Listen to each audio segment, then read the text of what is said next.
लाडकी बहीण योजनेमध्ये 4,800 कोटीचा घोटाळा झाल्याचं सांगण्यात नाही नाही सांगण्यात काय ते सुप्रिया सुळे यांनी पुराव्यासह हा मुद्दा मांडलाय.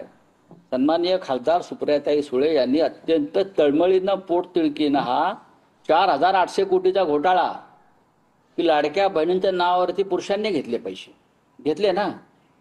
आता ह्याच्यावरती काय कारवाई करणार देवेंद्र फडणवीस? काय यांनाही फडणवीस ऍक्ट लावणार? विसरून जा, हा समज द्या आणि विसरून जा, हाच ऍक्ट लावणार ना तुम्ही? सर, राज्याची ज्या प्रकाराने स्थिती आहे त्या संदर्भात आपण बघितलं तर अजित पवार यांचं स्नेहभोजन झालं.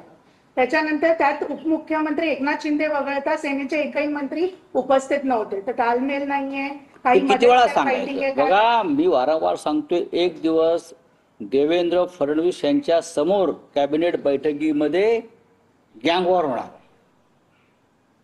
मी जे सांगतो ते कालांतराने खरं ठरतं, हा तुमचा अनुभव असेल. आणि आत्ता जी धुसफूस आणि खतखत सुरू आहे त्याचा स्फोट होणार आहे. चलिए बोलिए. अदानी यांना धारावीतली 600 एकर जागा दिली गेली कळते आणि एमआयडीसीतली जागा फायदेशीर भावात दिली जाणार आहे. काय वाटतं? काय वाटणार? दुर्दैव आहे महाराष्ट्राचे. देवेंद्र फडणवीस, नरेंद्र मोदी, जो देशाचा पंतप्रधान गौतम अडाणीच्या व्यापारासाठी पाकिस्तान बरोबरचं युद्ध थांबवू शकतो, प्रेसिडेंट ड्रम्सची डील करतो आणि पाकिस्तानचा बरोबरचं दहशतवादाविरुद्धचं युद्ध थांबवू